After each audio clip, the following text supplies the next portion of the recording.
to make compost tea for your garden. The do-it-yourself approach to making fertilizers is increasingly appealing to those who want to have chemical-free edibles on hand. Compost tea is one of those homemade fertilizers for seedlings that is easy and inexpensive to make. More than just providing nutritional benefits to a plant's leaf production stage, compost tea prevents fungi from attacking the plant, which is vulnerable once it grows shoots. The tea brewing process also extracts beneficial bacteria from solid compost and makes them readily available to plants. The process is also thought to multiply the bacteria that had thrived in the solid compost, and this makes the tea microorganism rich. Some even suggest that vegetables and other garden edibles taste better and pack more nutrients when nourished with compost tea, an added benefit to gardeners who prefer their food to be organic. Environmentally, compost tea contributes to the ecological diversity and vigor of the soil. So, if you live in an area where the ground is not fit for agriculture, you can immensely benefit from using compost tea instead of commercial soil conditioners. Even better, compost tea does not only prevent plant diseases, the extract also treats them. If you are planning to start an edible landscape, here are some pointers on how to make compost tea for your garden. 1. Dig up compost.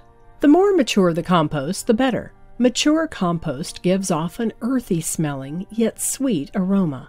Unpleasant-smelling compost means that it has not been aerated well, and therefore failed to create beneficial microbes that are essential to plant growth. To brew tea-worthy compost, turn the pile often, so its temperature reaches 135 to 155 degrees Fahrenheit for a week or more.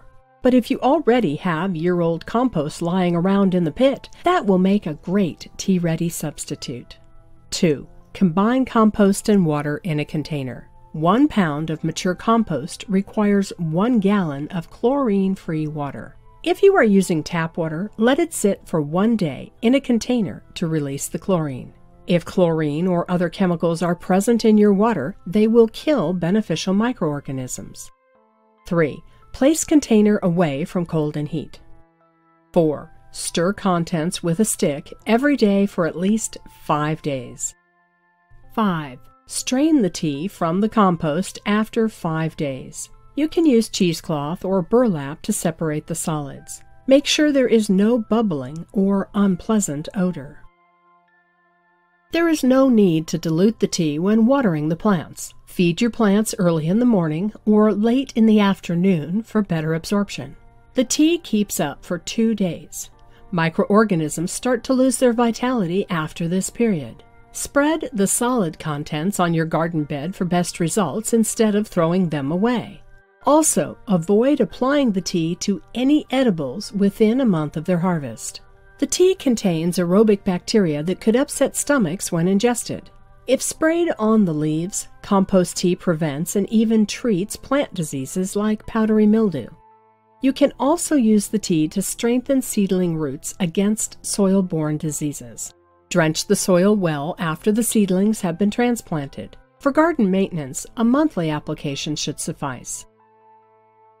Those of you who learn how to make compost tea for your garden can now grow edibles that allow you to substantially save on food costs and reduce the waste that goes directly into the landfills. And while solid compost is often the go-to item for homemade fertilizers, there is more to it than just getting dumped in the garden bed to condition and enrich the soil. Brewing tea from compost expands the solid compost's applications that benefit plants in the early and middle growing seasons.